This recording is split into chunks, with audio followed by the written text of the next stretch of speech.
The cold metal walls of the submarine had been Anne Morrison's home for nearly 2 decades.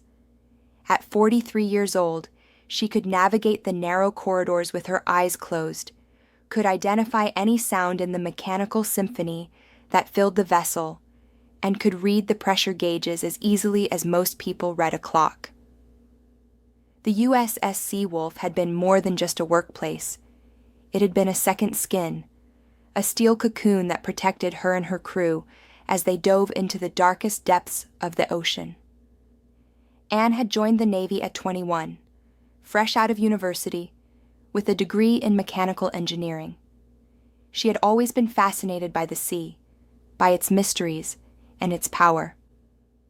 While other children dreamed of becoming astronauts, Anne had dreamed of becoming a submariner. Her parents had worried, of course. Her mother had cried when Anne told her about her decision to enlist. But Anne had been determined, and nothing could change her mind. The early years had been challenging. Being a woman in a predominantly male environment had required thick skin and unwavering determination. There had been comments, doubts, and challenges to her abilities. But Anne had proven herself time and time again. She had worked harder than anyone else, studied longer, and never complained. Slowly but surely, she had earned the respect of her colleagues and superiors. Her specialty was pressure systems and electrical engineering. On a submarine, these systems were quite literally matters of life and death. The vessel had to withstand enormous pressure at great depths, and any malfunction could spell disaster. Anne's job was to monitor these systems, maintain them, and ensure they functioned perfectly at all times. It was a responsibility she took very seriously. Over the years, Anne had formed deep friendships with her crew members. When you spend months underwater in a confined space, your colleagues become your family. You share meals together, celebrate birthdays together, and support each other through the difficult times when you miss your loved ones on land.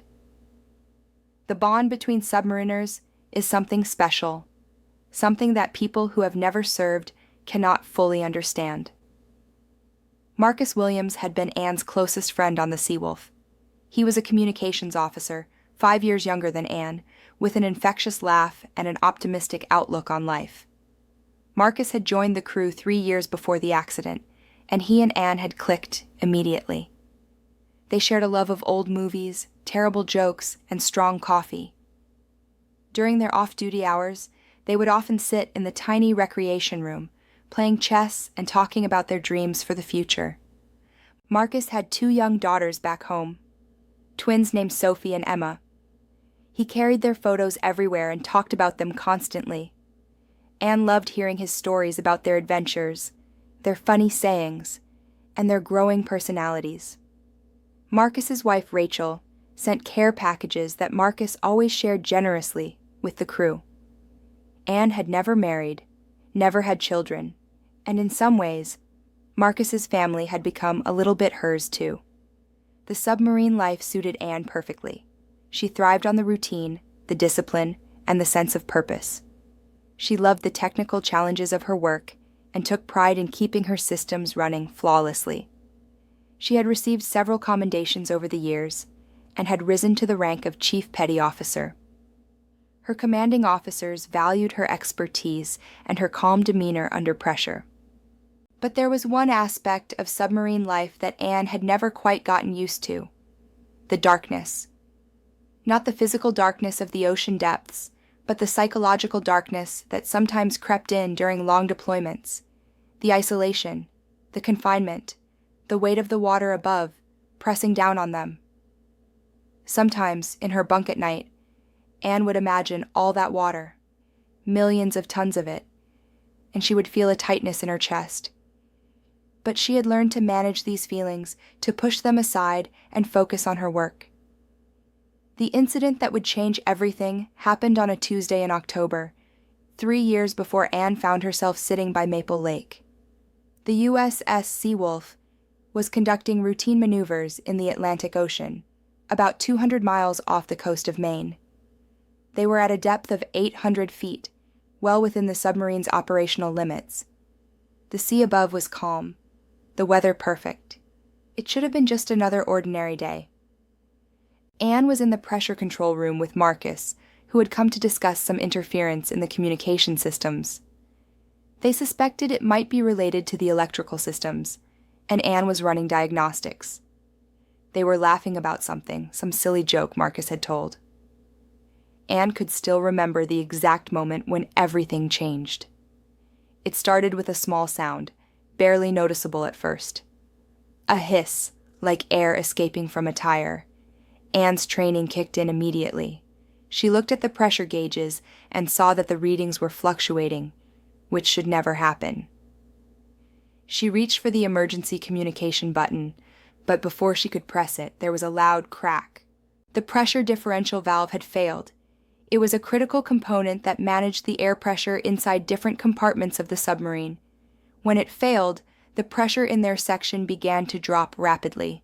Anne knew immediately how serious this was.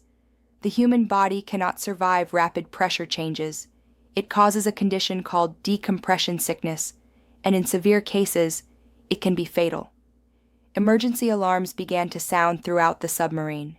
Anne could hear the captain's voice over the intercom, ordering emergency procedures. The submarine began an immediate ascent, but they were at 800 feet.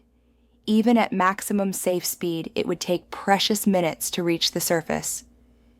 Anne worked frantically at the controls, trying to manually stabilize the pressure. Her fingers flew over the buttons and switches, calling on years of training and experience. Marcus was helping her, following her instructions, even though this was not his area of expertise. They worked together seamlessly, as they had so many times before. For a few moments, Anne thought they might succeed. The pressure readings seemed to stabilize slightly. But then there was another crack, louder this time, and Anne saw with horror that a secondary seal had given way. The pressure was dropping even faster now. Marcus looked at Anne, and she saw the fear in his eyes. But there was something else there, too. Trust. He trusted her to fix this, to save them both. Anne redoubled her efforts, trying every solution she could think of. The submarine was rising, but not fast enough. And then Marcus collapsed. One moment he was standing beside her, and the next he was on the floor. Anne dropped to her knees beside him, screaming for help. But she knew, with a terrible certainty, that help would not come in time. The pressure had dropped too far, too fast. Marcus's body could not cope with the change. The next minutes were a blur of desperate activity. The submarine reached the surface. Medical personnel rushed to their location. But it was too late. Marcus was gone. Anne held his hand as the medics worked on him, knowing it was futile but unable to let go. She kept thinking about Sophie and Emma, about Rachel, about all the stories Marcus would never tell, all the moments he would never share with his family. The investigation that followed determined that the valve failure was due to a manufacturing defect, not human error. Anne was cleared of any wrongdoing. In fact, her quick thinking and actions had prevented the situation from being even worse. If she had not acted as quickly as she did, the pressure loss would have affected other compartments, possibly causing multiple casualties. But Anne did not feel like a hero. She felt like a failure. She had been responsible for those systems, and one of them had killed her best friend. Logically, she knew she could not have prevented the valve failure. The defect had been invisible, impossible to detect until the moment it failed. But logic did not matter. Marcus was dead, and she had been standing right there, unable to save him. The days after Marcus's death were the darkest of Anne's life.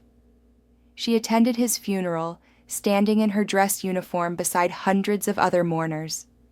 She hugged Rachel and whispered apologies that seemed inadequate. She looked at Sophie and Emma, who were too young to fully understand that their father was never coming home, and she felt a pain so intense it was almost physical. Anne tried to return to duty. She went back to the Seawolf, back to her pressure control room, but everything had changed. Every time she looked at the gauges, she saw Marcus collapsing. Every time she heard the normal sounds of the submarine, she heard the crack of the failing valve. She could not eat, could not sleep. The confined spaces that had once felt comfortable now felt suffocating. The nightmares started 2 weeks after the incident. Anne would dream that she was back in the pressure control room, but this time the entire submarine was failing. She would try to fix the problems, but her hands would not work properly. She would watch helplessly as water began to pour in, as her crew members one by one collapsed around her. She would wake up gasping, her sheets soaked with sweat, her heart pounding. After 3 months, Anne's commanding officer called her into his office. He was a good man, a fair man, and he had known Anne for many years. He told her, gently but firmly, that she needed help. He had noticed the weight she had lost, the dark circles under her eyes, the way her hands shook when she worked at the controls. He arranged for her to see a military psychologist.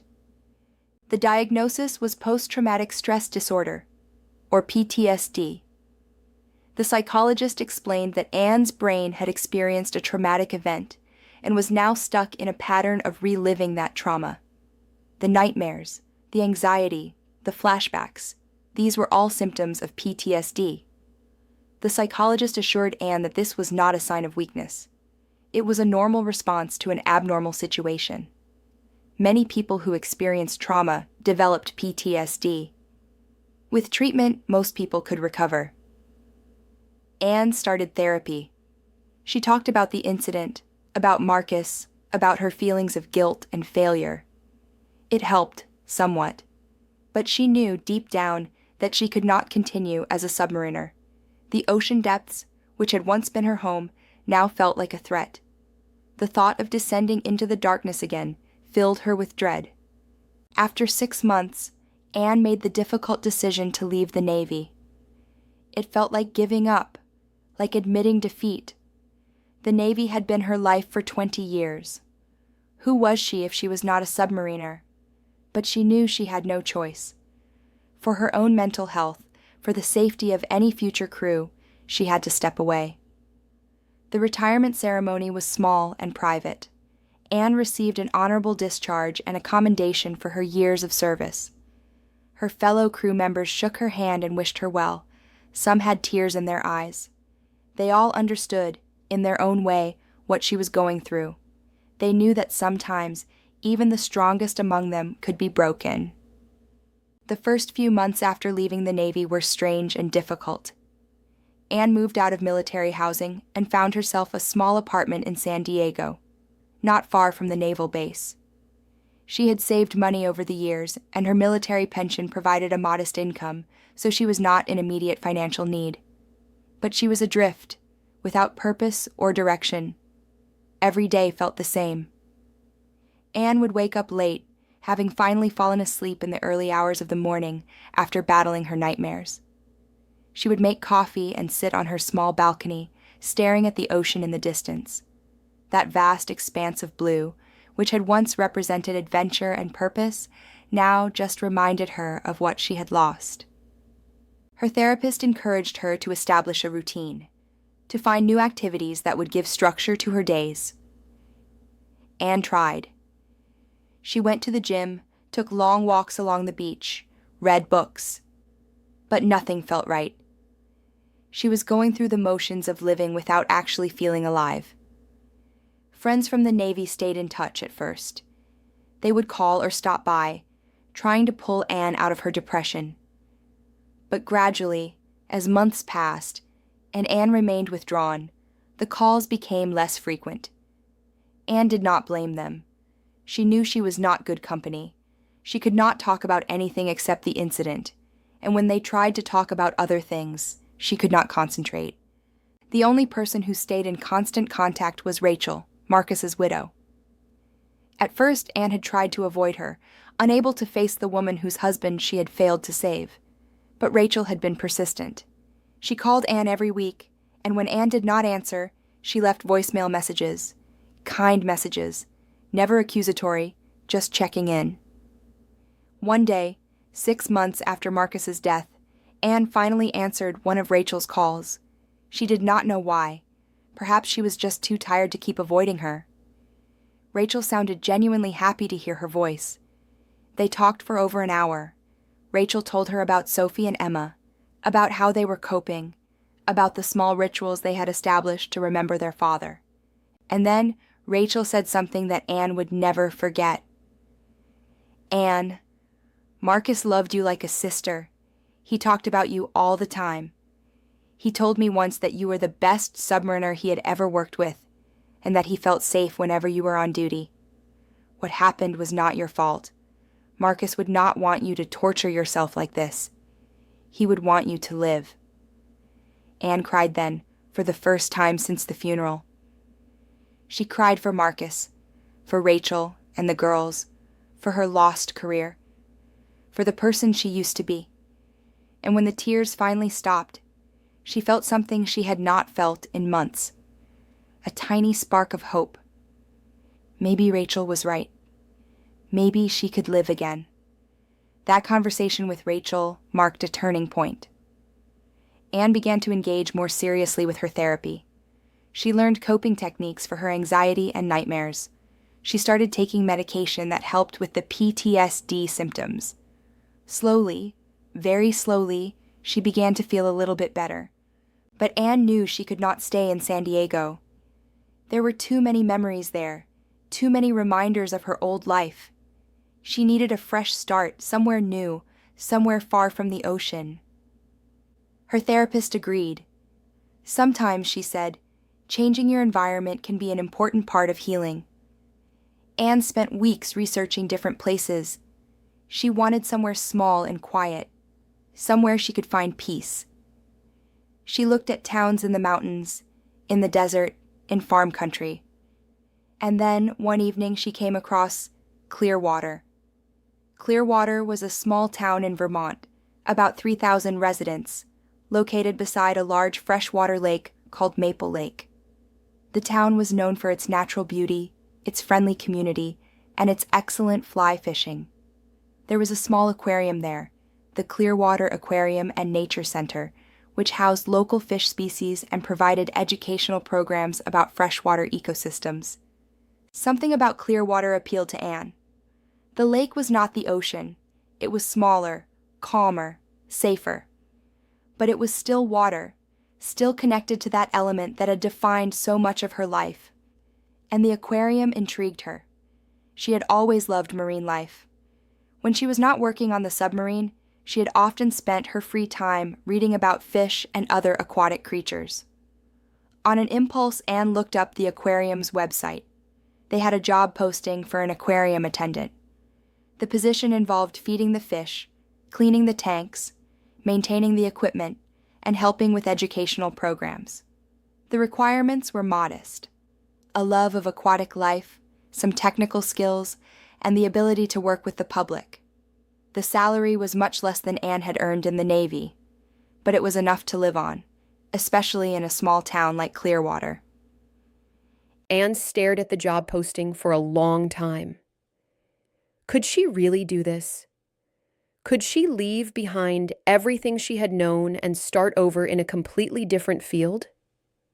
She was 41 years old. Most people her age had established careers, families, roots. She would be starting from scratch. But then she thought about Rachel's words. Marcus would want you to live. And Anne realized that she had not been living. Not really. She had been existing, haunting her own life like a ghost. If she wanted to truly live again, she needed to take a risk. She needed to try something new. The next morning, Anne submitted her application for the aquarium attendant position. She kept her cover letter simple, explaining that she was a retired Navy veteran with a background in mechanical engineering and a lifelong love of aquatic life. She did not mention the submarine, the incident, or her PTSD. Those were things she would address if she got an interview. To her surprise, the aquarium director called her within a week. His name was Tom Brennan, and he had a warm, friendly voice. He asked her about her interest in the position and her experience with aquatic life. Anne talked about the marine life she had encountered during her Navy service, about the books she had read, about her fascination with underwater ecosystems. Tom seemed impressed. He explained that the aquarium was small but well loved by the community. It had been founded 20 years earlier by a group of local conservation enthusiasts who wanted to educate people about the importance of protecting Maple Lake and other freshwater resources. The aquarium housed native Vermont fish species, turtles, frogs, and freshwater plants. They also had a small touch tank where visitors could interact with some of the hardier species. The technical aspect of the job involved maintaining the life support systems for the tanks: filtration, aeration, temperature control.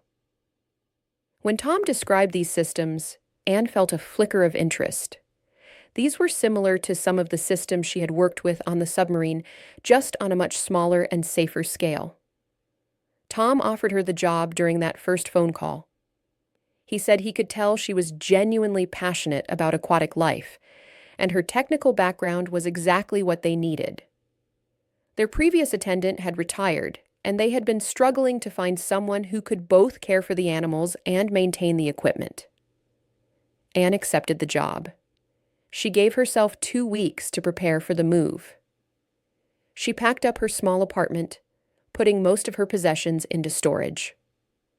She did not need much for her new life. She bought a used car for the drive to Vermont. She said goodbye to her therapist, who gave her referrals to therapists in the Clearwater area. The day before she left San Diego, Anne drove to the beach one last time. She walked along the sand, watching the waves roll in. The ocean looked beautiful and deadly, as it always had. Anne thought about all the years she had spent beneath those waves, thought about Marcus, thought about the woman she used to be. "I'm going to try," she whispered to the wind. "I'm going to try to live again." Then she turned her back on the ocean and walked toward her car, toward Vermont, toward her new life. The drive from San Diego to Vermont took 4 days. Anne took her time, stopping at motels along the way, enjoying the changing landscape. The Southwest's deserts gave way to the Midwest's plains, which gradually transformed into the rolling hills and forests of the Northeast. With each mile, Anne felt a little bit further from her old life. She arrived in Clearwater on a cool September afternoon. The town was even prettier than its photos had suggested. The main street was lined with old brick buildings, many dating back to the 19th century. There were small shops selling local crafts, a diner with a vintage sign, a hardware store, a bookshop, and a coffee house. Trees lined the streets, their leaves just beginning to show hints of autumn color. Maple Lake was at the southern edge of town, a beautiful body of water about 5 miles long and 2 miles wide. The lake was surrounded by forests and mountains, with a few sandy beaches and boat launches. The water was remarkably clear, and Anne could see fish swimming near the surface. It was nothing like the ocean, but it had its own quiet beauty. The Clearwater Aquarium and Nature Center was located near the main beach area. It was a modest building, built in a style that blended with the natural surroundings. Large windows looked out over the lake, and there was a small nature trail that wound through the nearby woods. Tom Brennan met Anne at the aquarium entrance. He was a man in his late 50s, with gray hair, a weathered face, and kind eyes. He shook Anne's hand warmly and gave her a tour of the facility. The aquarium was smaller than Anne had imagined, but it was well maintained and clearly run with care. The main room housed several large tanks displaying different habitats from Maple Lake and other Vermont waterways.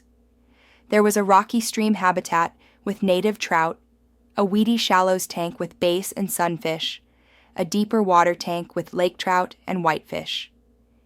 Each tank was meticulously designed to replicate natural conditions with appropriate plants, rocks, and lighting. A separate room housed the reptiles and amphibians. Painted turtles basking under heat lamps, wood frogs hiding among moss, spotted salamanders peeking out from under logs. There was also the touch tank Tom had mentioned, where children could gently handle small fish and crayfish under supervision. The mechanical room was in the basement.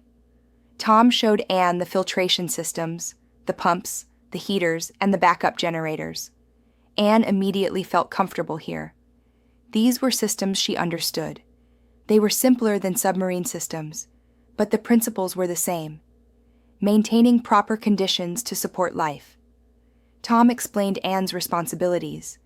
She would open the aquarium at 9 each morning, feed the animals, clean the tanks, and monitor all the systems.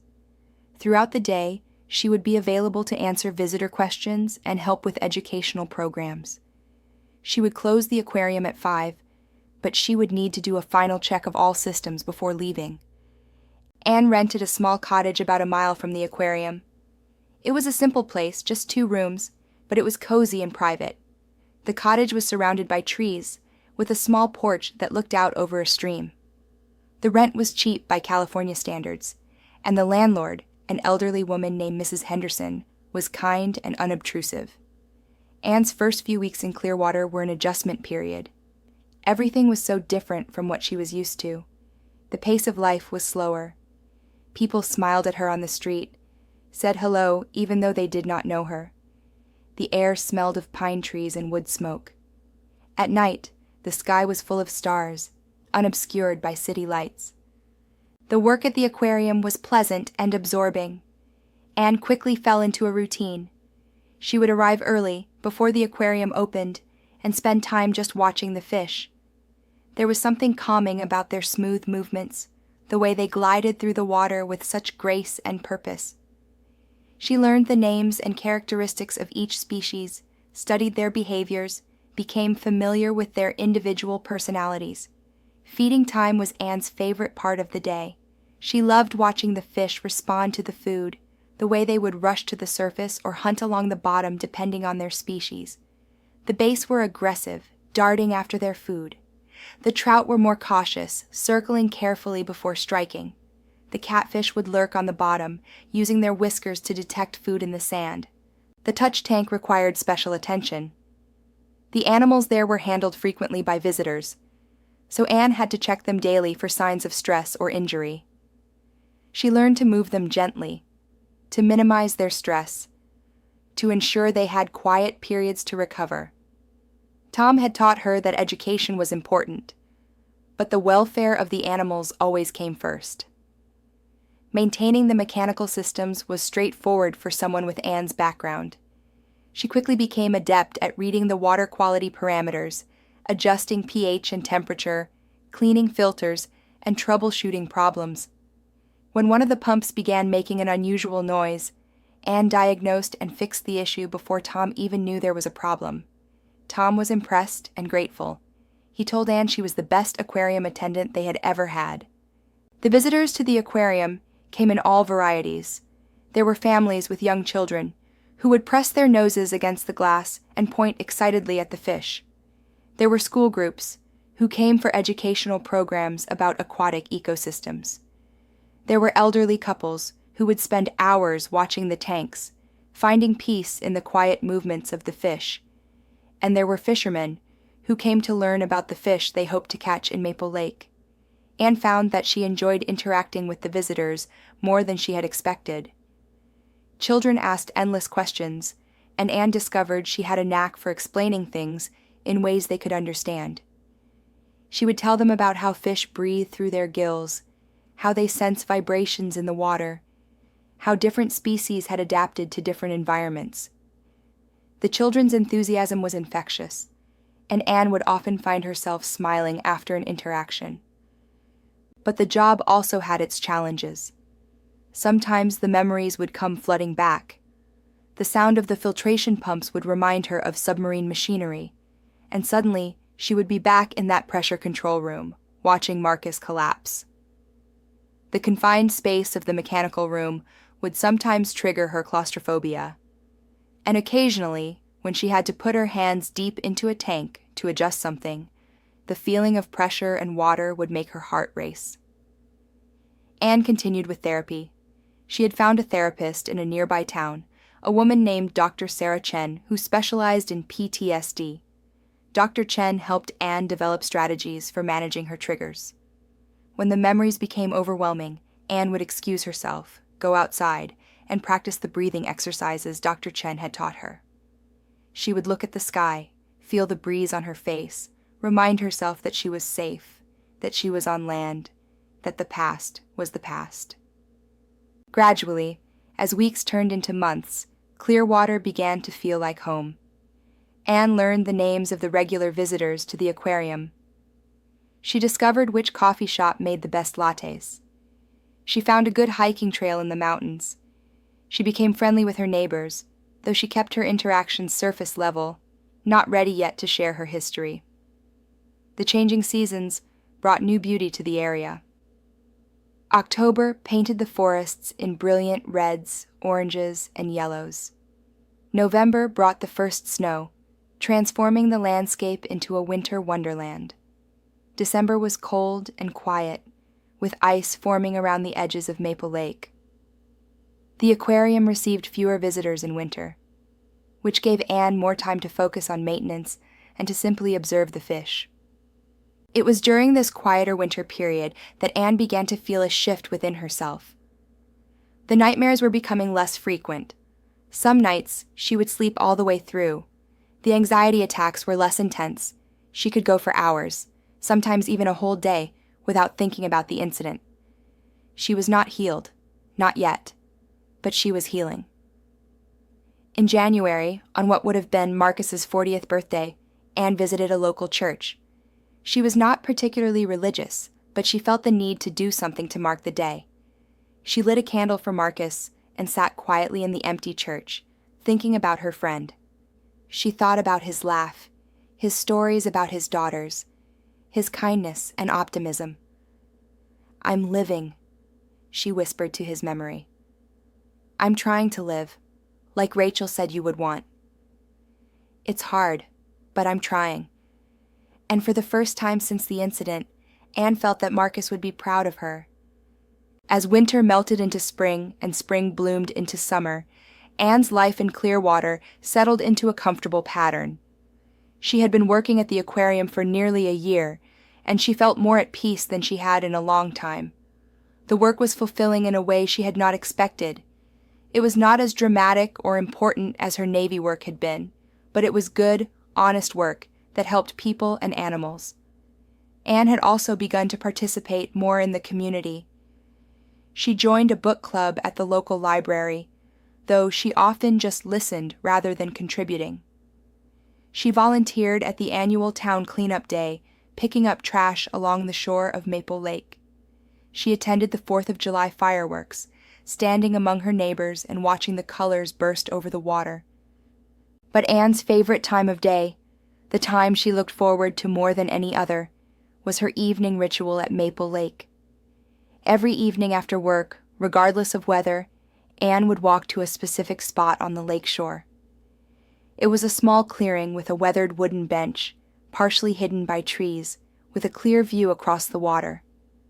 The spot was about half a mile from the aquarium, off the main paths, and it was usually deserted. Anne would arrive with her thermos full of coffee, strong and black the way she liked it. She would sit on the bench, pour herself a cup, and simply exist in that space for an hour or so. Sometimes she would watch the water, observing how it changed with the light and weather.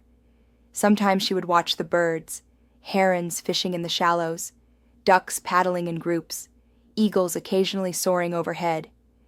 Sometimes she would just close her eyes and listen to the gentle lapping of the waves against the shore. This daily ritual had become Anne's meditation, her therapy, her way of processing her thoughts and emotions. In the quiet solitude of that spot, she could be completely herself. She did not have to smile for visitors or make small talk with neighbors. She could simply be Anne Morrison, with all her scars and struggles and slow healing. It was during these evening sessions that Anne would allow herself to think about her past. She would remember the good times on the submarine, the camaraderie, the sense of purpose. She would remember Marcus's laugh, his terrible jokes, his stories about Sophie and Emma. She would remember the incident too. But with Dr. Chen's help, she had learned to approach these memories differently. Instead of trying to push them away, she would acknowledge them, sit with the pain, and then let them pass like clouds across the sky. Anne had brought an old photo album with her to Clearwater, tucked away in a box with her other possessions. One evening in July, after over a year in Clearwater, she brought the album to her spot by the lake. She had not looked at these photos since before the incident, too painful. But she felt ready now. The album was full of pictures from her Navy years. There she was in her dress uniform at her graduation from training. There was the crew of the USS Seawolf, all lined up on the deck during a rare surface mission. And there, in several photos, was Marcus, his arm around Anne's shoulders, both of them grinning at the camera. Anne studied each photo carefully, remembering the stories behind them. Some made her smile, some made her cry. But for the first time, the tears were not just tears of grief. They were tears of gratitude too. Gratitude for the experiences she had had, the friendships she had made, the person those years had shaped her into. As summer progressed, Anne became aware of the other life around her spot by the lake. There was a family of beavers building a dam upstream. There were fish that would rise to the surface at certain times of day to feed on insects. There were turtles that would sun themselves on a log near the shore. Anne found herself looking forward to seeing these creatures, checking on their progress, becoming invested in their small daily dramas. One evening, Anne witnessed something that moved her deeply. A mother duck was teaching her ducklings to dive for food. The little ones were clumsy at first, tumbling awkwardly under the water, popping back up looking confused. But the mother was patient, demonstrating over and over.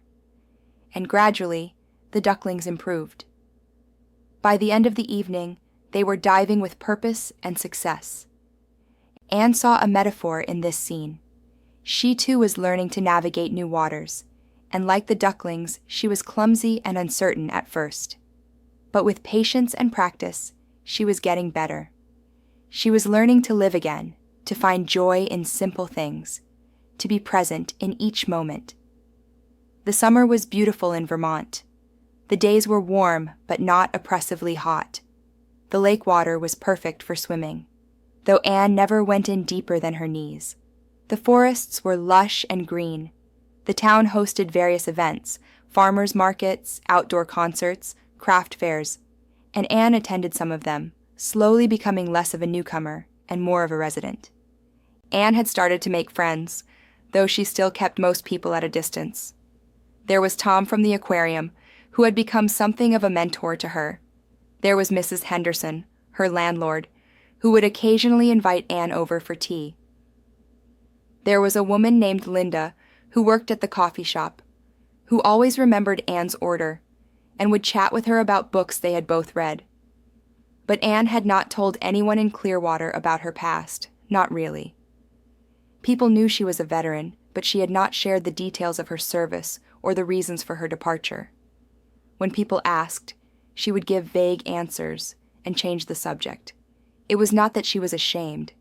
It was simply that her past felt separate from her present, like they were two different lives, lived by two different people.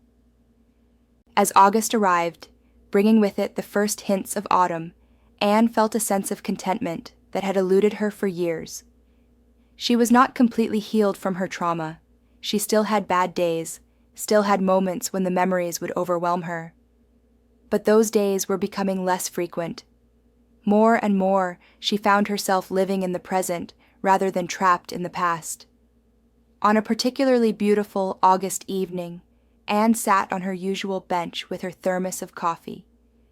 The sun was setting, painting the sky in shades of orange and pink. The lake was calm, its surface like glass, perfectly reflecting the colored sky. Anne poured her coffee and took a sip, savoring the rich, bitter taste. She thought about how far she had come in the past 2 years, from the depths of despair in San Diego to this peaceful place in Vermont, from nightmares every night to many nights of restful sleep, from feeling like a failure to finding purpose in caring for aquatic life and educating others about conservation. Anne thought about Marcus and Rachel. about Sophie and Emma. She had stayed in touch with Rachel, calling every few weeks. The family was doing as well as could be expected. Rachel had started working again. The girls were growing up, doing well in school, making their father proud. Rachel had told Anne recently that she had started dating someone new, and she had felt guilty about it. Anne had encouraged her, had told her that Marcus would want her to be happy, that life was for the living. As the sun dipped below the horizon and the sky darkened, Anne saw the first stars appearing. She finished her coffee and packed up her thermos. She would come back tomorrow, as she did every evening, for her ritual by the lake. This time, this place, had become sacred to her in a way. It was where she reconnected with herself, where she honored her past while embracing her future. Anne stood up from the bench and took one last look at the lake. The water was dark now, mysterious, but not threatening. Just water, beautiful and essential and life-giving. Anne smiled to herself and began the walk back to her cottage, looking forward to another quiet evening, another good day in her new life. She had no way of knowing that her peaceful existence was about to be disrupted, that her past training and experiences were about to be called upon in a way she could never have anticipated, that tomorrow evening would change everything once again. The next day started like any other. Anne woke at 7 a.m. to the sound of birds outside her cottage window. She made her morning coffee, her third pot of the day after the evening thermos, and sat on her small porch for a few minutes, watching the stream that ran past her property. The water was low this time of year, just a trickle between the rocks, but the sound was soothing. She drove to the aquarium, arriving at 8:30, to prepare for the 9 o'clock opening. The morning feeding routine went smoothly. The bass were particularly active today, striking at their food with aggressive enthusiasm. One of the painted turtles in the reptile room had shed some skin, which was normal and healthy. Anne made a note to mention it to Tom, so he could point it out to school groups as an example of how reptiles grow. The aquarium was busy that day. Summer was vacation season, and Clearwater attracted tourists who came for the lake and the mountains. Families streamed through the doors all morning, children pressing their faces against the glass, parents reading the educational placards. Anne spent considerable time at the touch tank, supervising children as they gently explored the crayfish and small fish. One little girl, about 5 years old, was particularly fascinated by a crayfish. Anne showed her how to let the crayfish walk across her palm, how its tiny legs tickled. The girl's laughter was delightful. Around noon, Tom asked Anne if she could give a short presentation to a summer camp group that was visiting. The group consisted of about 20 children, ages 8 to 10, and their counselors. Anne was nervous. Public speaking had never been her strength, but she agreed. She gathered the group in front of the largest tank and talked about the lake trout that lived there. "These fish can live for over 20 years, Anne explained, pointing to a particularly large specimen. "This one here, we call him Big Fred, is probably about 15 years old. He's seen a lot of seasons in this lake. Lake trout like cold, deep water. In summer, they go down to the deepest parts of Maple Lake to stay cool. In winter, they can swim right under the ice." The children asked questions. How do fish breathe? Do they sleep? Why do they have scales? Anne answered each question patiently, drawing on her knowledge and her experience observing the aquarium's inhabitants. By the end of the presentation, she felt good about how it had gone. Tom gave her a thumbs up from across the room. The afternoon was quieter. Many visitors went to the beach or for hikes during the hottest part of the day, returning to the aquarium in the late afternoon when things cooled down. Anne used the time to do some maintenance, cleaning the external filters on one of the tanks and checking the backup generator in the basement. While working in the mechanical room, Anne had a brief moment of anxiety. The hum of the machinery, the confined space, the feeling of being underground, it all triggered a flash of memory. She saw herself back in the submarine, heard the crack of the failing valve, felt the panic rising in her chest. But Anne used the techniques Dr. Chen had taught her. She focused on her breathing, counted to 10 slowly, reminded herself where she was and that she was safe. Within a minute, the panic had subsided. These moments still happened, but they were less frequent and less intense than they used to be. As 5 o'clock approached, Anne began the closing routine. She checked each tank one final time, making sure all the animals appeared healthy and all the systems were functioning properly. She locked the doors and set the security system. Tom had already left for the day, so Anne was the last one out. She stood for a moment in the parking lot, looking back at the building. Almost 2 years now she had been working here, and it still felt right, still felt like where she was supposed to be. Anne drove home, changed out of her work clothes into jeans and a comfortable sweater. The evening was cooler than usual for August, with a breeze coming off the lake. Anne made her evening coffee, filling her thermos carefully. She had a particular brand she liked, a dark roast with notes of chocolate and hazelnut. It was one of her small pleasures, something she looked forward to each day. She drove to her spot by the lake, parked her car in the small pull-off area, and walked the short path through the trees to her bench. The lake was busier than usual. It was a Friday evening, and people were enjoying the last weeks of summer. She could see several boats on the water, kayakers, a few sailboats, and some motorboats. There were families on the beach in the distance, children playing in the shallow water while parents watched from beach chairs. Anne settled onto her bench and poured her first cup of coffee. The sun was still well above the horizon, but it would set in about an hour. The light had that special quality it gets in late afternoon, golden and soft. Anne took a sip of her coffee and let herself relax, let the tensions of the day drain away. She thought about the little girl at the touch tank that morning, the one who had been so delighted by the crayfish. Children had such capacity for wonder, such ability to find joy in small things. Anne envied that sometimes. As adults, people often became jaded, took things for granted. But working at the aquarium had taught Anne to recapture some of that wonder, to really see the beauty in a fish's scales catching the light, or the graceful arc of a turtle swimming through water. Anne's mind wandered to Marcus, as it often did during these quiet moments. She wondered what Sophie and Emma were doing right now. They would be 12 years old now, entering that difficult phase between childhood and adolescence. Rachel had sent Anne a photo recently. The girls had Marcus's eyes and his smile. They were beautiful, and Anne felt a bittersweet ache looking at them, thinking about the father they had lost. "I hope they're happy," Anne murmured to herself. "I hope they know how much their dad loved them." A pair of loons called to each other across the water, their distinctive cry echoing in the stillness. Anne loved that sound. It was so wild, so free. She watched as one of the loons dove beneath the surface, disappearing completely, then reappearing several yards away with a small fish in its beak. Such skilled hunters, perfectly adapted to their aquatic environment.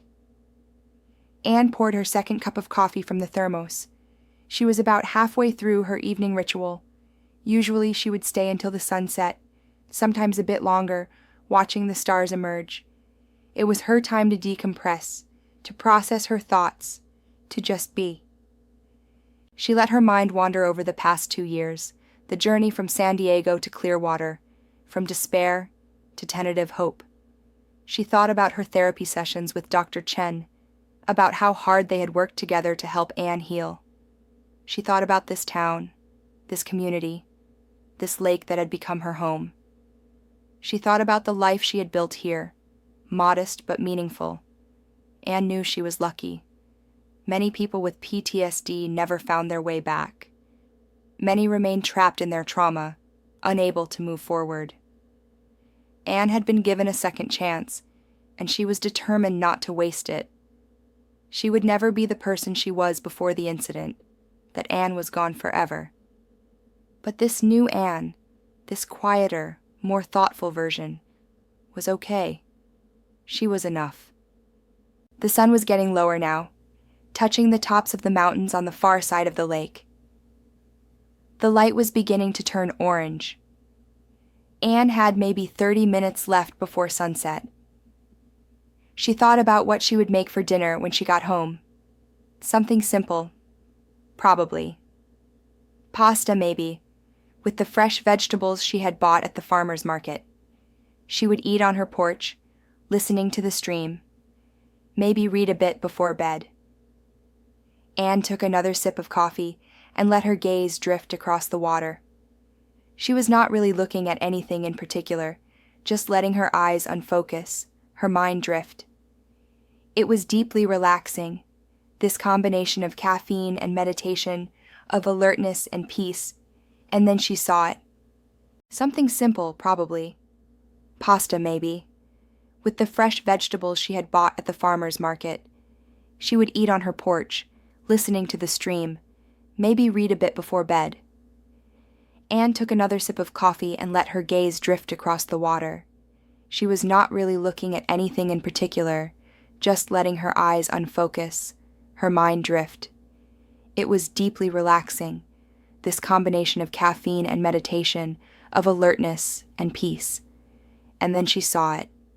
At first, she was not sure what she was seeing. Something was happening out on the lake, maybe 400 yards from shore. A boat. No, not a boat exactly. A small recreational vessel of some kind, with several people on it.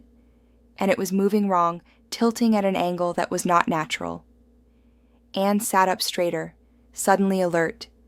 She set down her coffee cup and focused her attention on the distant vessel. Other people on the beach had noticed too. She could hear shouts, could see people pointing. The vessel was definitely in trouble. As Anne watched, it tilted further, and she could see people in the water now, splashing, clearly in distress. Her heart began to pound. This was an emergency. People were in danger.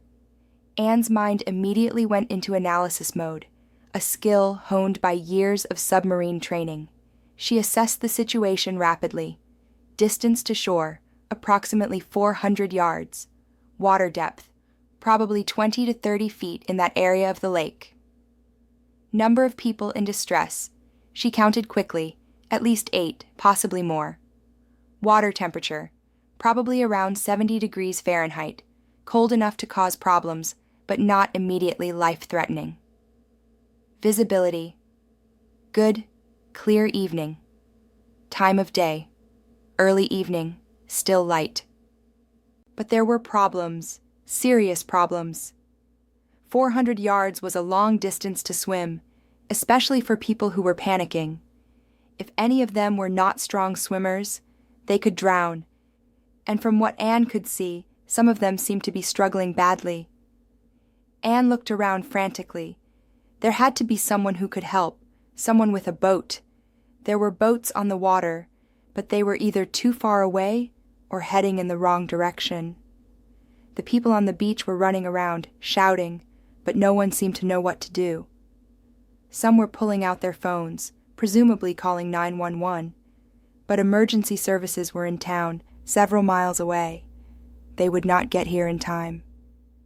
Anne's chest tightened. Old memories flooded back. Marcus collapsing. Her inability to save him.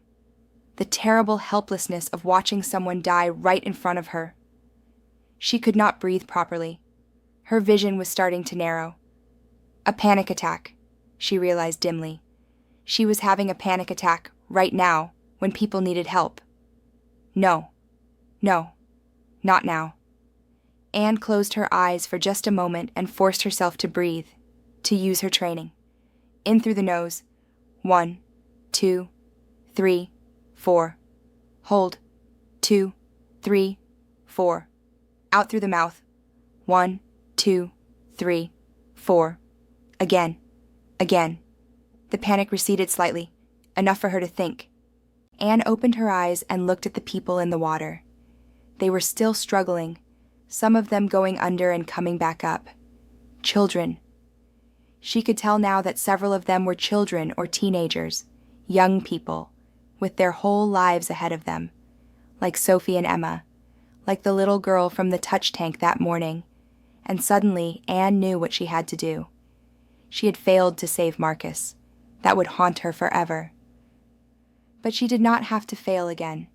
She had skills, training, experience. She had spent 20 years preparing for emergencies, learning to stay calm under pressure, learning to save lives. She might have left the Navy, but that training was still there, still a part of her. Anne stood up, her decision made. She scanned the shoreline and spotted what she needed. A small motorboat pulled up on the beach about 50 yards away. It was not much, just a simple fishing boat with an outboard motor, but it would have to do. She ran toward it, her heart pounding, her mind clear and focused now. As she ran, Anne was already making calculations, already planning. The boat would hold maybe 4 or 5 people safely. She would need to make multiple trips. She would need help. She looked around and saw 2 men standing near the boat, looking helpless and frightened. They were fishermen by the look of them, probably the boat's owners. "I need your boat," Anne shouted as she approached. "Now!" The men looked at her, startled. "What? Who are you?" "I'm a trained rescue professional," Anne said, which was true enough. "Those people out there are drowning. I can help them, but I need your boat and I need your help. Are you coming or not?" The men looked at each other, then at the struggling people in the lake, then back at Anne. Something in her tone, her confidence, her absolute certainty, convinced them. They nodded. "Let's go," one of them said. The 3 of them pushed the boat into the water, and Anne jumped in, taking a position at the stern near the motor. She had never operated this particular type of boat before, but she understood motors and mechanical systems. She located the primer bulb and squeezed it several times to get fuel into the engine. She checked that the kill switch was properly attached. She pulled the starter cord once, twice, and the motor roared to life. "Get in!" Anne shouted to the 2 men over the sound of the motor. They scrambled into the boat, and Anne opened the throttle. The boat surged forward, bouncing over the small waves. Anne steered directly toward the distressed vessel, her eyes fixed on the people in the water. As they got closer, Anne could see the situation more clearly, and her heart sank. The vessel was one of those party boats that groups rented for lake outings. Large, flat, designed to hold a lot of people, but not very stable in rough conditions, and there were more people than Anne had initially thought. She counted quickly, at least 10, maybe 12. Most of them were teenagers, 15 or 16 years old by the look of them. Some were clinging to the partly submerged boat. Others were in the water, some swimming awkwardly toward shore, others just thrashing. "What happened?" one of the men in Anne's boat asked. "Looks like they shifted their weight wrong and capsized it," Anne said, her training allowing her to assess the situation even as they approached. "Or they hit something underwater. Doesn't matter now. We need to get them out." As they approached, Anne throttled back the motor to avoid swamping any of the swimmers with their wake. She could hear the teenagers shouting, crying, calling for help. The sound cut through her like a knife. They were terrified, these kids. They had gone out for what was probably supposed to be a fun evening on the water, and now they were fighting for their lives. "Listen to me," Anne shouted as loud as she could. "Everyone listen. We're here to help. Stay calm." But they were not staying calm. Panic had taken over, and panicked people do dangerous things. Anne knew from her training that drowning people could pull rescuers under in their desperation. She had to be careful, had to approach this strategically. "You two," Anne said to the fisherman, "your job is to pull people into the boat.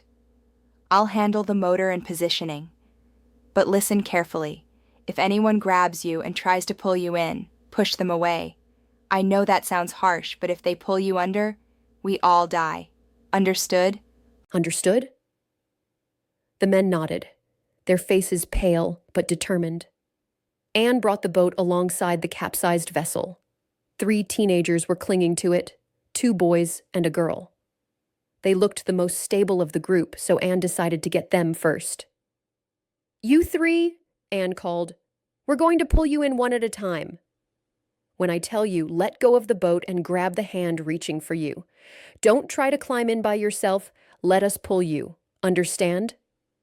They nodded, teeth chattering from cold and fear.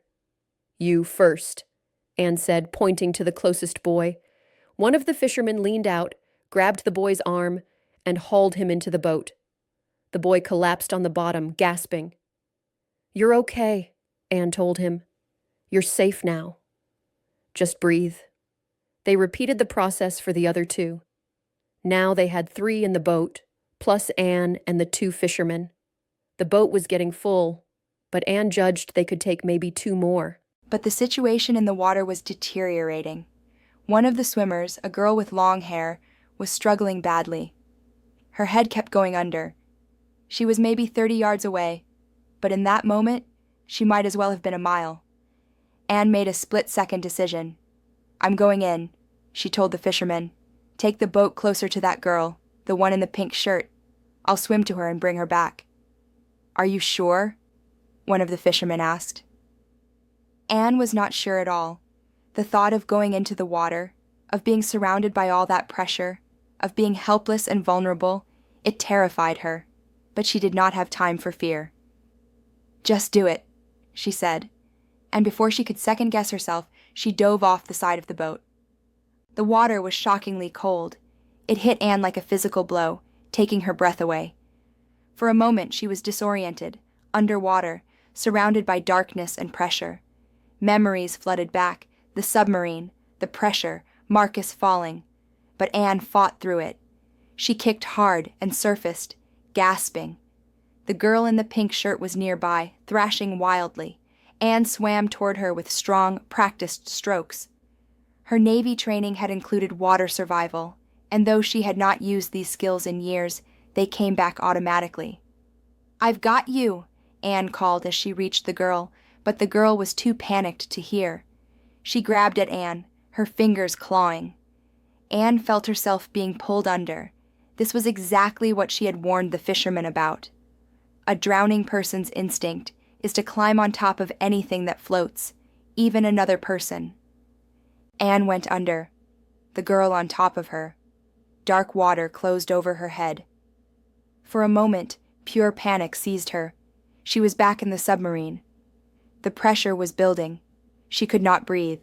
She was going to die just like Marcus, helpless and unable to save herself. Number. Anne forced herself to think. This was not the submarine. This was a lake. She knew what to do. She had been trained for this. With effort, Anne relaxed her body and let herself sink deeper. The girl's weight carried her down, but Anne did not fight it. Then, with a powerful kick, Anne pushed off from the girl and swam down and away. She surfaced several feet away, gasping for air. The girl was still thrashing, but Anne now approached from behind. She grabbed the girl around the chest, one arm across her shoulders, and began to swim backward toward the boat. This was the proper rescue technique. Keep the victim's head above water, approach from behind so they cannot grab you. "You're okay," Anne said firmly in the girl's ear. "Stop fighting. I've got you. You're safe." Something in Anne's voice cut through the girl's panic. She stopped struggling and let herself be pulled. Within moments, they reached the boat, and the fisherman hauled the girl aboard. Anne grabbed the side of the boat, breathing hard.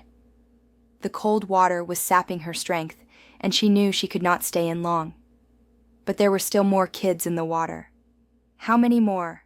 she asked the rescued teens in the boat. 7, one of them managed to say. "There were 12 of us total." 7 more. The boat was already full. They would have to make another trip, maybe 2 trips. Anne looked toward shore and saw with relief that help was coming. Another boat was heading their way, and she could hear sirens in the distance. Emergency services had arrived. "Okay," Anne said. "You 3 take this boat back to shore." Get these kids warm and safe. The other boat can help me with the rest." "What about you?" one of the fishermen asked. "I'm staying in the water," Anne said. "Go. Now." The fisherman nodded and started the motor. The boat headed toward shore, carrying its load of rescued teenagers. Anne turned back to the remaining swimmers. The other boat, a slightly larger vessel with 3 people aboard, had reached the scene. Anne swam over to them. "I'm Anne," she said as she reached the boat. "Former Navy, trained in water rescue. What do you need me to do?" The man at the helm, middle-aged with a gray beard, looked relieved to see someone who knew what they were doing. "I'm Bill. We've got some life preservers here. Can you help get them to the swimmers?" "Yes," Anne said. "Give me one." Bill handed her a bright orange life preserver. Anne took it and swam toward the nearest teenager, a boy who was swimming toward shore, but clearly tiring. She reached him and pushed the life preserver into his arms. "Put this on," she told him. "Keep swimming, but this will keep you afloat if you get tired." The boy nodded and struggled into the preserver. Anne left him and swam back to Bill's boat for another. They repeated this process, distributing life preservers to the struggling swimmers. With the flotation devices, the teenagers were no longer in immediate danger of drowning, but they were still in cold water, still frightened and exhausted. Bill's boat began picking up the swimmers one by one. Anne stayed in the water, helping to boost them into the boat, making sure everyone was accounted for. The cold was really affecting her now. Her muscles were getting sluggish, and she could feel herself starting to shiver uncontrollably. Hypothermia, she knew. She needed to get out of the water soon. "Is that everyone?" Bill asked Anne. Anne did a quick count. "That's 11. There should be 12. "Everyone!" Bill shouted. "We have 11 people!" "Who's missing?" One of the girls in the boat, wrapped in a blanket someone had provided, said through chattering teeth, "Danny." "Danny was here a minute ago. He was right by the boat." Anne's heart sank. She looked around the area, scanning the water surface. No sign of anyone, which meant... Without thinking, Anne took a deep breath and dove beneath the surface. The water was murky, visibility limited, but she could see shapes, the capsized boat, its underside visible, debris floating, and there, a dark shape that did not belong. A person sinking. Anne's lungs were already burning from the cold and exertion, but she kicked harder, swimming down toward the figure. It was a boy, unconscious, drifting slowly toward the bottom. Anne grabbed his shirt and kicked for the surface. Up, fighting against the weight of the unconscious boy and the weakness of her own cold, stiffened muscles. Anne's vision was starting to go gray at the edges. She needed air. She needed to reach the surface, just a few more feet. They broke the surface, and Anne gasped desperately for air. "Here," she shouted to Bill's boat. "I've got him!" "Help!" Hands reached down and pulled the boy up. Anne barely had the strength to push from below, but she managed it. The boy was hauled into the boat, and someone immediately began CPR. Anne clung to the side of the boat, unable to pull herself up. Her arms would not work properly. Everything felt distant and strange. Hypothermia was setting in seriously now. "Get her out of the water!" someone shouted, and then hands were grabbing Anne, pulling her up and into the boat. She lay on the bottom, shaking violently, unable to stop. Someone wrapped a blanket around her. Someone else was working on the boy, doing chest compressions. "Come on, Danny," the person was saying. "Come on, breathe." The boy coughed, water spewing from his mouth, and began to breathe. Thank God, Anne thought. Thank God. The boat turned toward shore, its motor at full throttle.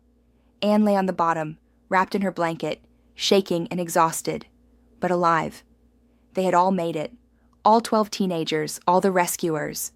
No one had died today. Not like Marcus, not like 3 years ago.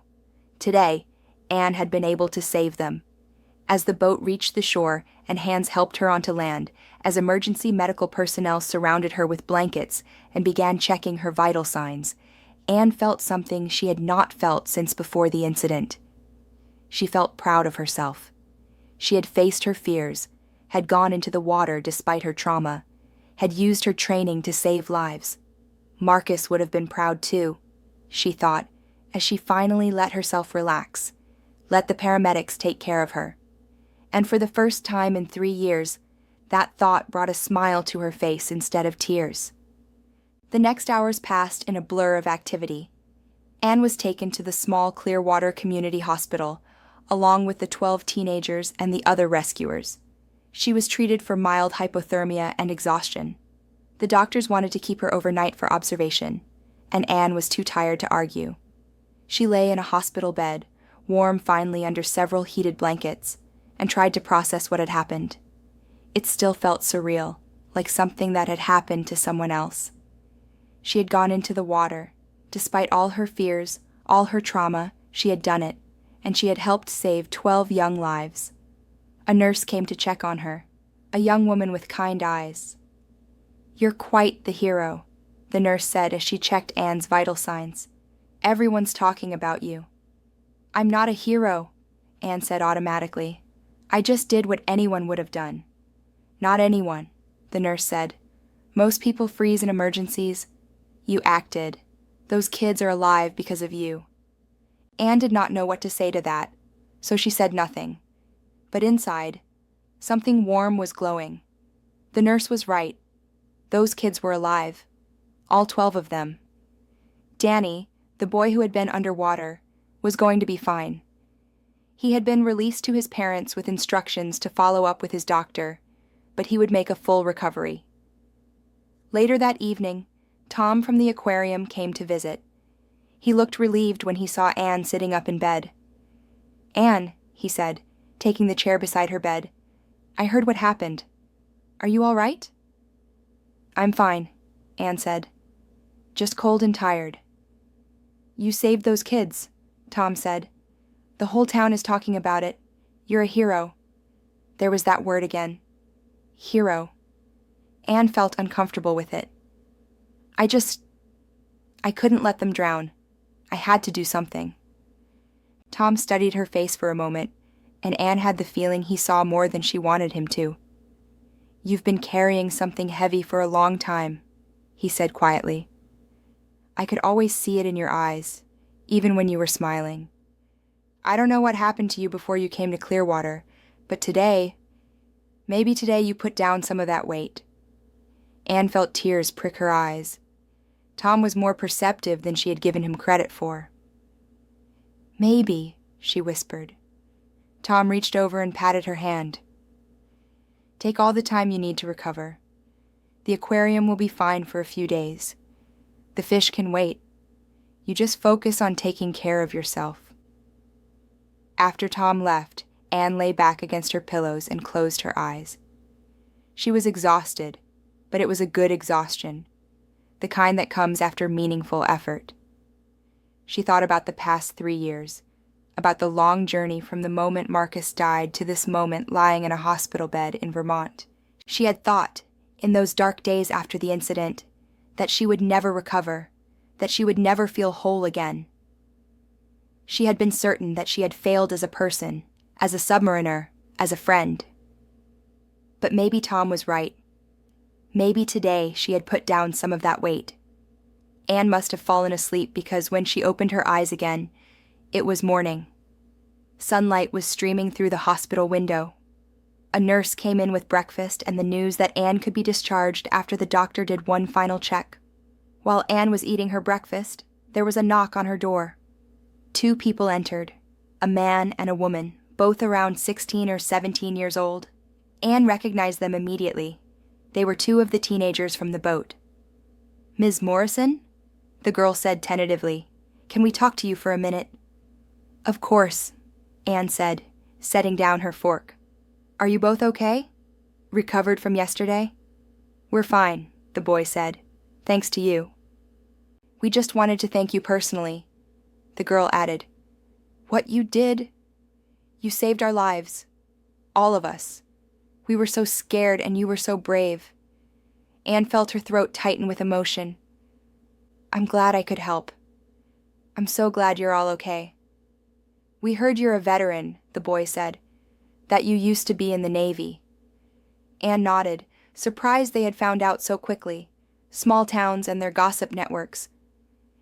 Thank you for your service, the girl said, and thank you for yesterday. We'll never forget what you did. After they left, Anne sat quietly for a long time, thinking. These young people, with their whole lives ahead of them, with so much potential, so many experiences yet to come. She had helped give them that future. She had not been able to save Marcus, but she had saved them. The doctor arrived and cleared Anne for discharge. She was told to take it easy for a few days, to watch for any signs of delayed symptoms from the hypothermia, but otherwise, she was fine to go home. As Anne was getting dressed to leave, her phone rang. She had barely looked at it since the incident, but when she checked, she saw dozens of missed calls and text messages. News had spread fast, but one number caught her eye. Rachel. Anne answered the call. Rachel? Anne! Rachel's voice was thick with emotion. I just heard what happened. It's all over the news. There's video that someone took. Anne, you're amazing. You're a hero. Rachel, No, let me finish, Rachel said. Anne, Marcus would be so proud of you. I'm so proud of you. I know these past few years have been hard. I know you've been struggling. But today, you showed everyone who you really are. You're a hero, Anne. You always were. Anne could not hold back the tears anymore. They came flooding out, years of grief and guilt and pain. But mixed in with those feelings was something new. Relief. Acceptance. Maybe even a bit of pride. I miss him so much, Anne said through her tears. I miss Marcus every day. I know, Rachel said softly. I do too. But Anne, he would want you to live. He would want you to be happy. And today, you honored his memory in the best possible way. You saved lives. You made a difference. After the call ended, Anne stood for a moment, her phone in her hand, tears still wet on her cheeks. She thought about Marcus, about the submarine, about the last 3 years.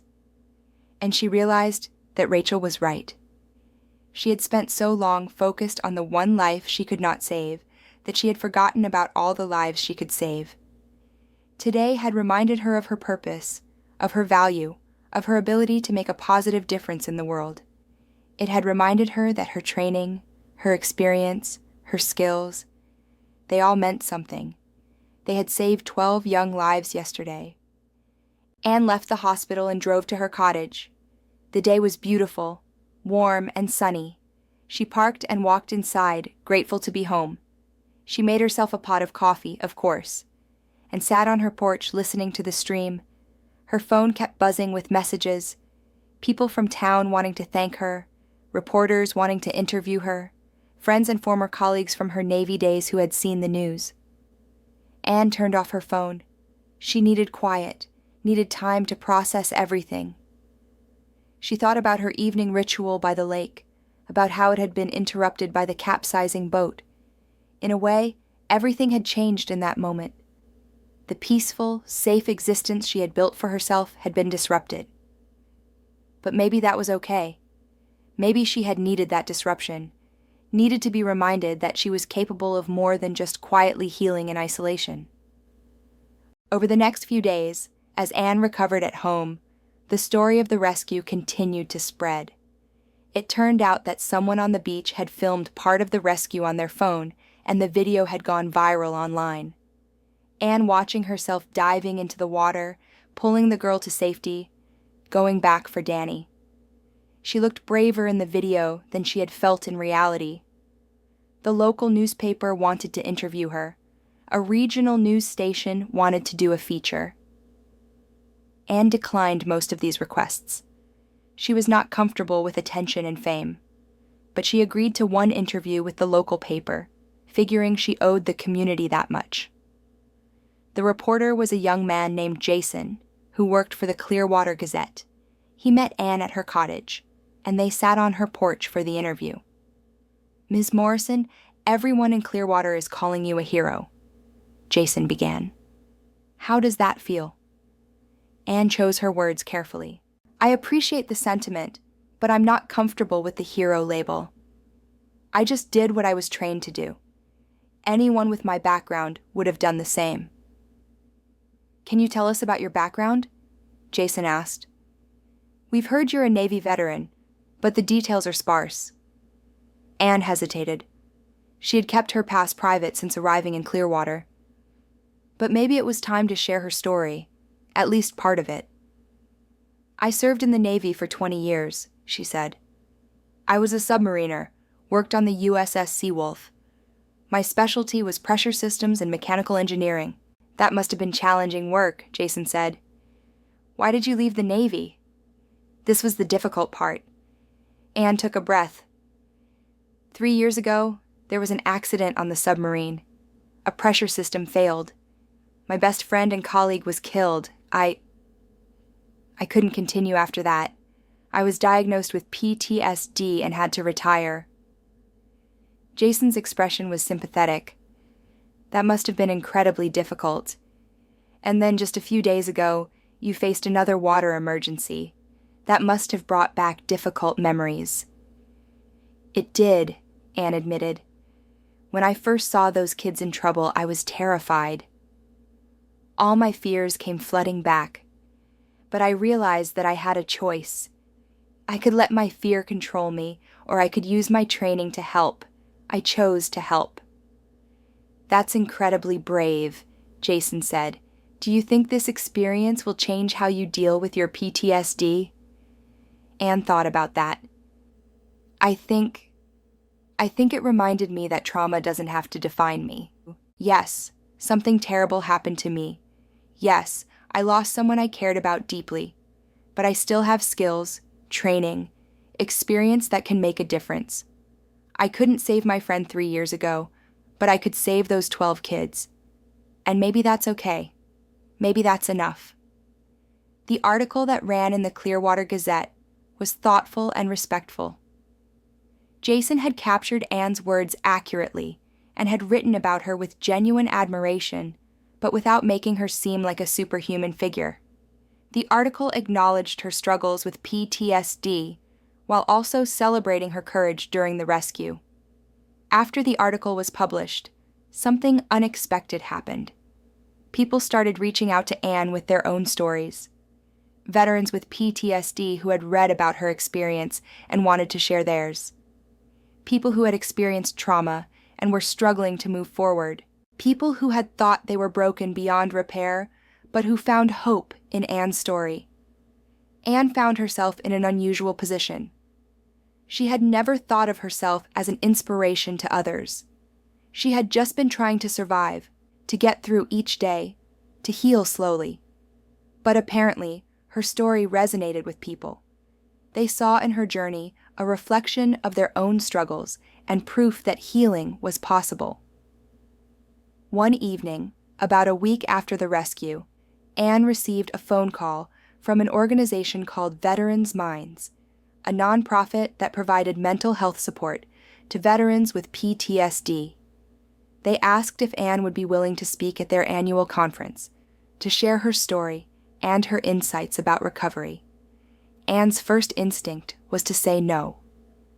Public speaking terrified her, and the thought of standing in front of hundreds of people and talking about her trauma was overwhelming. But then she thought about the people who had reached out to her, about the veterans who were struggling just as she had struggled. If her story could help even one person, was it not worth the discomfort? She agreed to do it. 3 months after the rescue, Anne found herself standing backstage at a conference center in Boston, waiting to give her speech. She was more nervous than she had been jumping into Maple Lake to save those teenagers. At least then, she'd been operating on instinct and training. This required her to be vulnerable, to share her deepest pain with strangers. Dr. Chen had helped her prepare for this. They had worked together on what Anne would say, how she would frame her experiences, what message she wanted to convey. Dr. Chen had encouraged Anne to be honest, to not downplay her struggles, or pretend that recovery was easy or linear. Your strength is not in pretending you're fine, Dr. Chen had said. Your strength is in showing people that you can struggle and still keep moving forward. Now listening to her introduction being read aloud to the audience, Anne took deep breaths and tried to calm her racing heart. She could do this. She had faced far more frightening situations. She had served on submarines at crushing depths. She had worked in environments where one mistake could be fatal. She had jumped into cold water to save strangers. She could certainly stand on a stage and talk for 20 minutes. The applause died down, and Anne walked out onto the stage. The lights were bright, making it hard to see the audience clearly, which was actually a relief. She approached the podium, adjusted the microphone, and looked out at the blur of faces. "Hello," she began, her voice slightly shaky but audible. "My name is Anne Morrison, and I'm a veteran of the United States Navy. I served for 20 years as a submariner, and I loved every minute of it, until the day that I didn't." Anne told her story. She talked about her career, about the pride she had felt in her service, about the close bonds she had formed with her crew.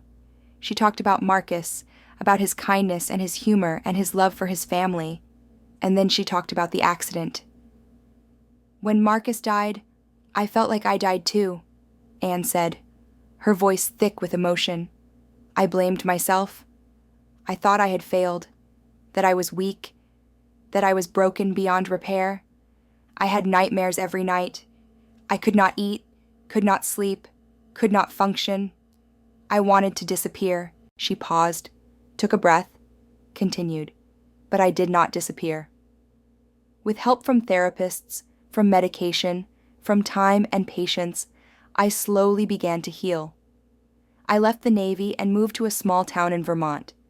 I got a job caring for fish at a local aquarium, and day by day, I rebuilt my life."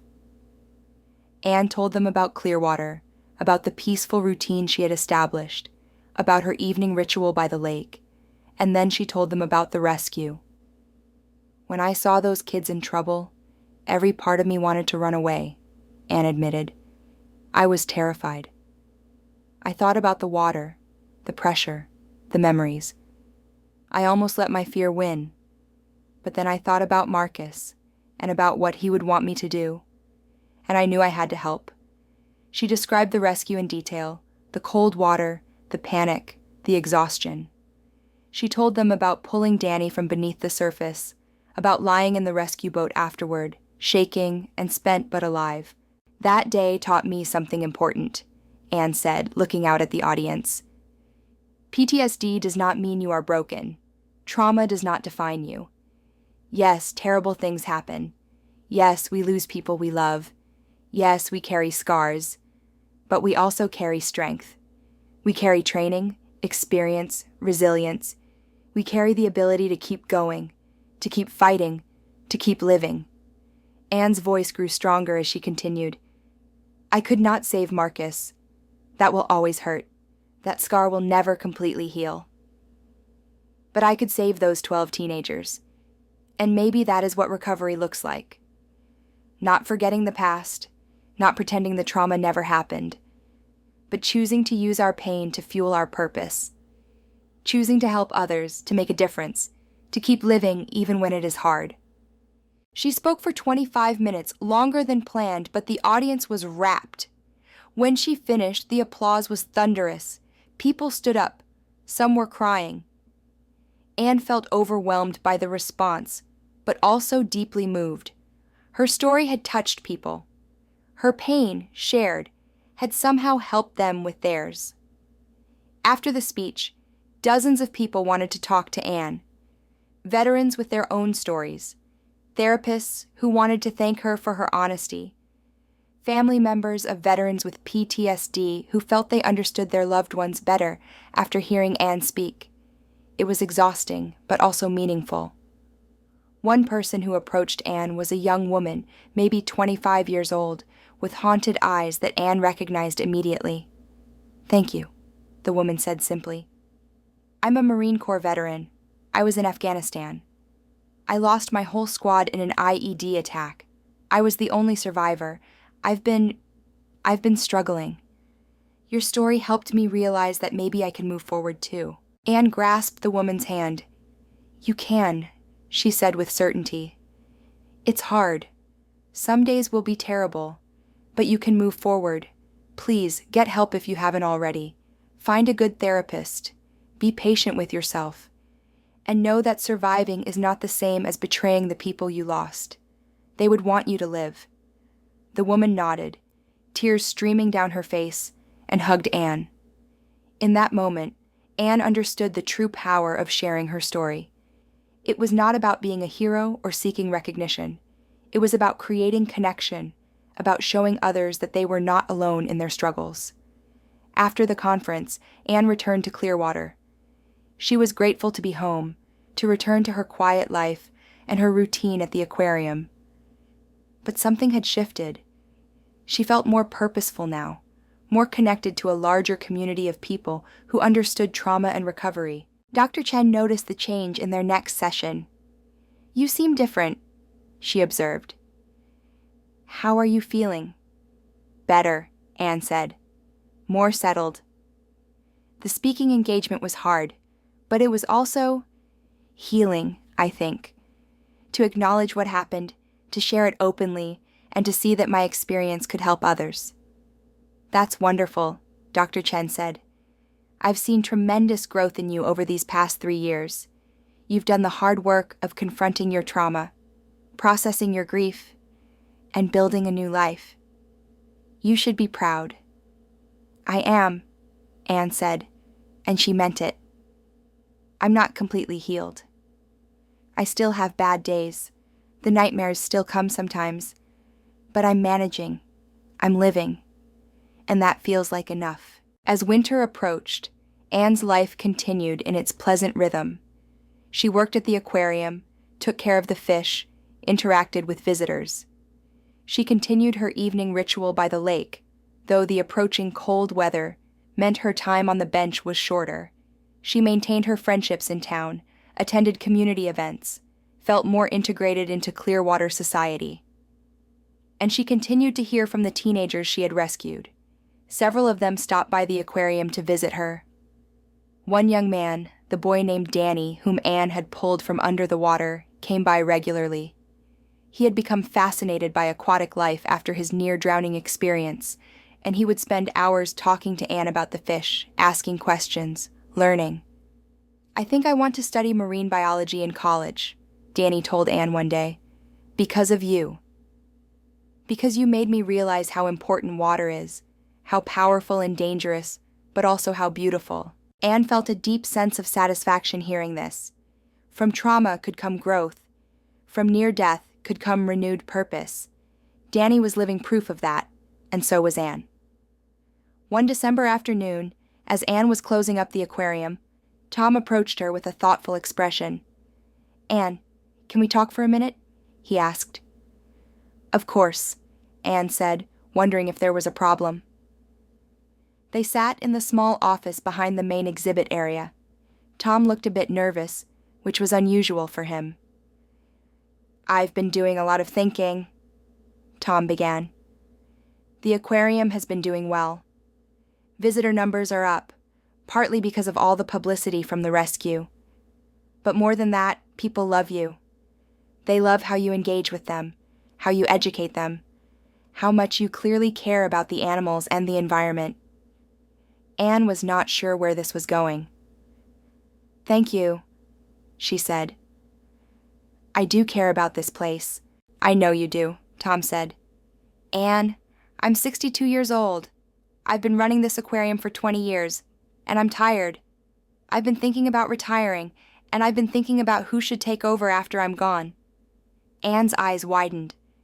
"Tom, are you—" "I want to offer you the position of director," Tom said. "It would mean a raise, more responsibilities, overseeing the educational programs, managing the budget, working with our board of directors.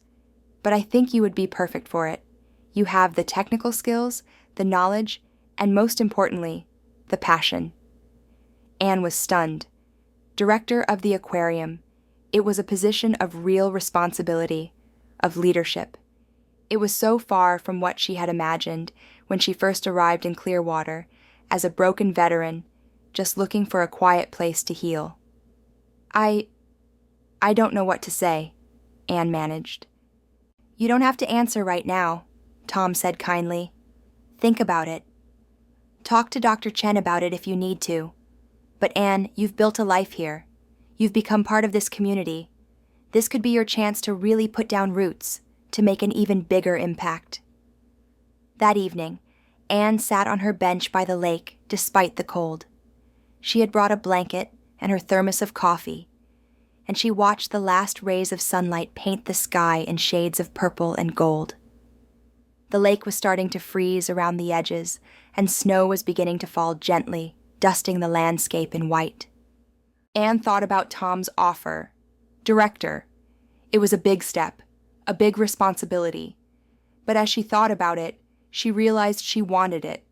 She wanted to grow the aquarium's educational programs, to teach more people about the importance of freshwater conservation.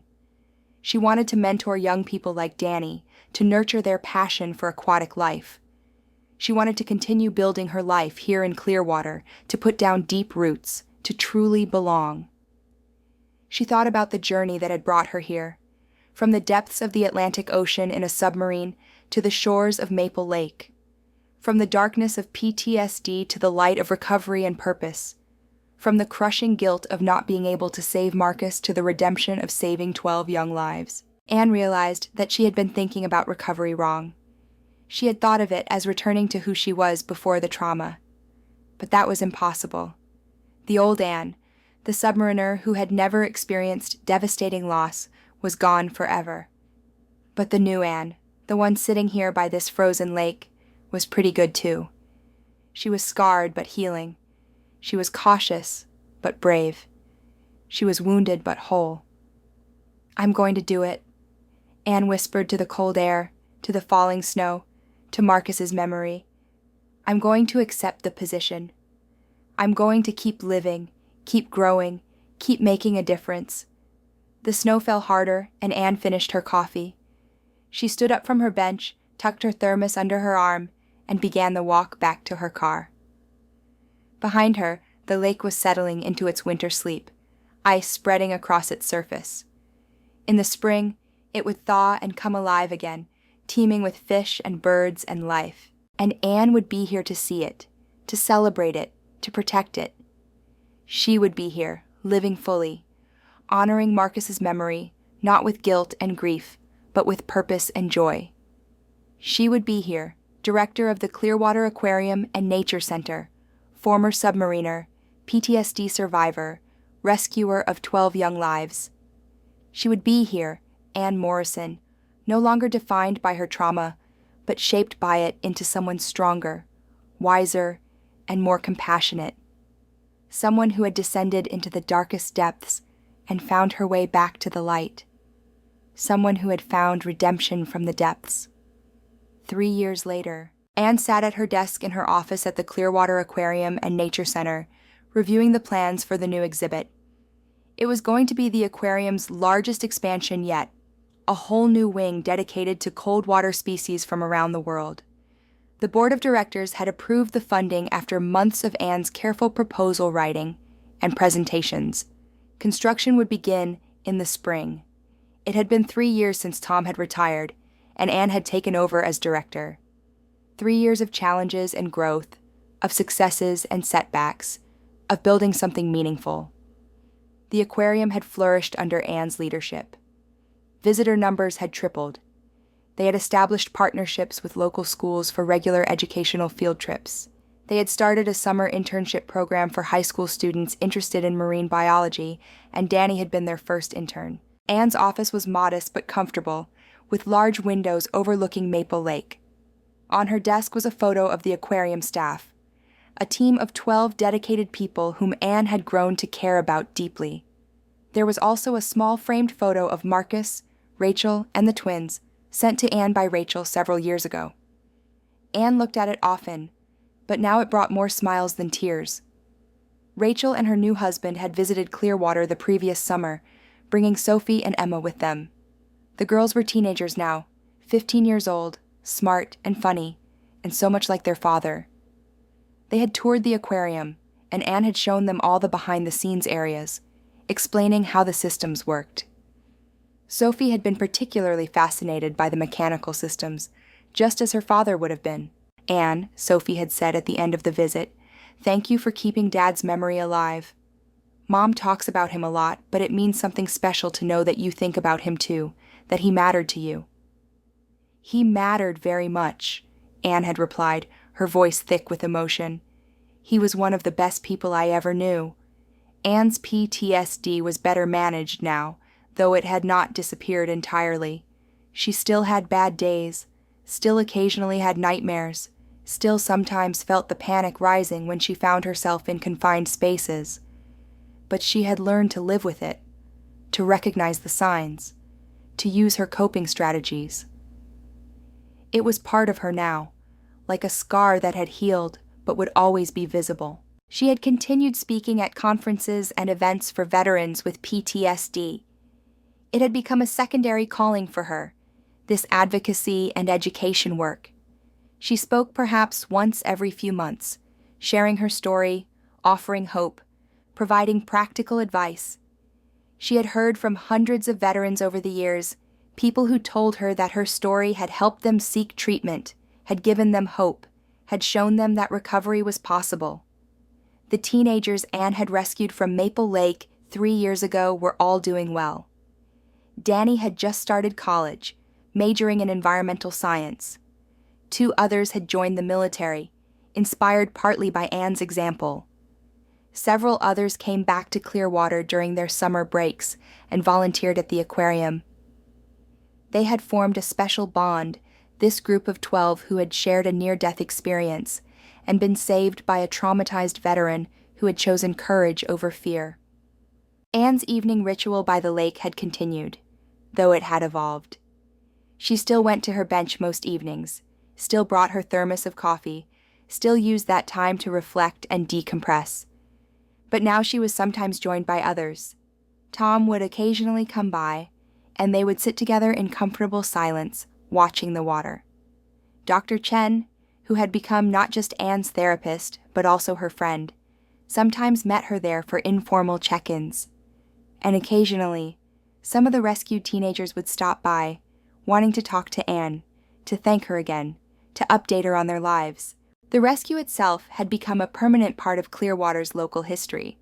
The town had installed a small plaque near the beach, commemorating the event and acknowledging Anne's heroism. Anne had been embarrassed by the plaque at first, but she had come to accept it as the community's way of expressing gratitude. And perhaps it served a good purpose, reminding people of the importance of water safety and the value of trained emergency responders. Anne's relationships in the community had deepened over the years. She had a close group of friends now, people who knew her whole story and accepted her completely. She regularly had dinner with Tom and his wife. She was part of a book club that met monthly.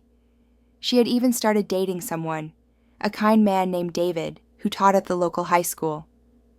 It was moving slowly, both of them taking their time, but it felt right. As Anne sat at her desk that afternoon, looking over the plans for the new exhibit, she felt a deep sense of satisfaction with her life. It was not the life she had planned. It bore almost no resemblance to what she had imagined when she was a young woman joining the Navy with dreams of adventure and service. But it was a good life, a meaningful life, a life worth living.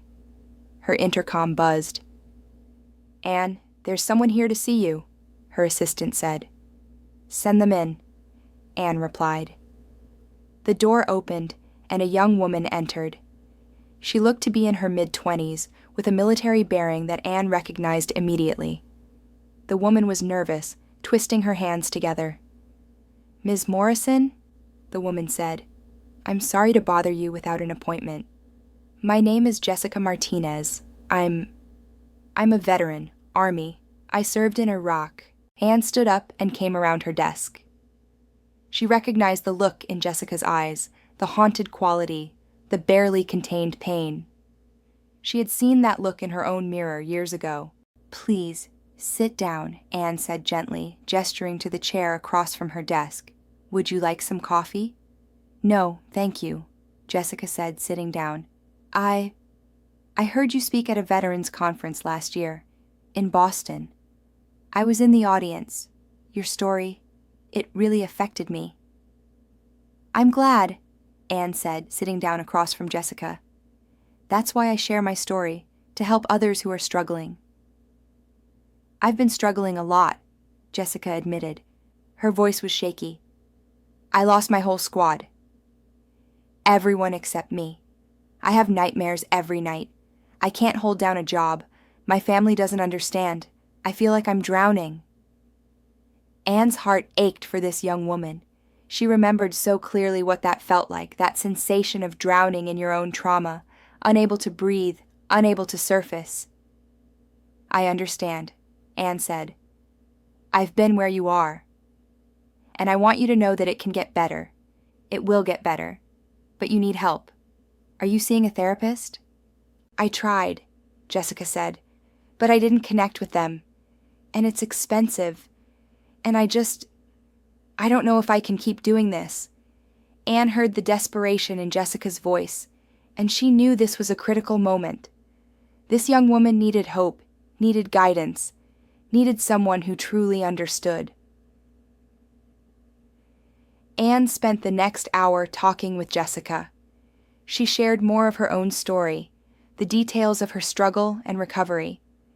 She gave Jessica contact information for good therapists who specialized in PTSD, including Dr. Chen. She talked about coping strategies, about medication, about the importance of patience and self-compassion. And most importantly, she gave Jessica hope. Recovery is not a straight line. Anne told her, there will be good days and bad days. There will be progress and setbacks. But if you keep moving forward, keep seeking help, keep believing that you can heal, you will get there. I promise you. When Jessica left, she looked a little less lost, a little more hopeful. She hugged Anne and thanked her, and Anne could see some of the terrible tension in her shoulders had eased. After Jessica left, Anne stood at her office window, looking out at Maple Lake. The water was calm today, reflecting the clear blue sky. 3 years ago, that same lake had been the site of an emergency that had changed Anne's life. It had forced her to confront her fears, to use her training, to remember who she was beneath all the trauma and pain. And now, that lake was her home, her sanctuary, her place of peace. How strange life was, how unpredictable. Who could have guessed that a traumatized submariner fleeing from the ocean would find redemption beside a freshwater lake in Vermont? Anne's phone buzzed. It was a text from Rachel. Sophie got accepted to MIT. She's going to study mechanical engineering, just like her dad. And you, Marcus would be so proud. Anne smiled, her eyes filling with happy tears. Sophie, studying engineering, following in her father's footsteps. And Anne's too, in a way. The cycle continuing, the legacy living on. Anne texted back, "Congratulations to Sophie. I'm so proud of her. Marcus is definitely smiling down on her today." Anne put down her phone and returned to her work on the exhibit plans. There was much to do, many decisions to make, many responsibilities to fulfill. But she was ready for it. She was capable, experienced, strong. She was Anne Morrison, director of the Clearwater Aquarium and Nature Center, former submariner, PTSD survivor, rescuer of 12 young lives, and inspiration to countless veterans struggling with their own trauma. She was whole. She was healed. She was home. And as Anne worked through that afternoon, the sun shining through her window, the lake sparkling beyond, she felt something she had not felt in years. She felt proud of who she had become. Not despite her trauma, but because of it. Because she had faced the darkest depths and found her way back to the light. Because she had found redemption from the depths. If this story touched you, don't forget to like, comment, and subscribe. We'd love to hear what inspired you the most, and where in the world are you watching from? Let us know below.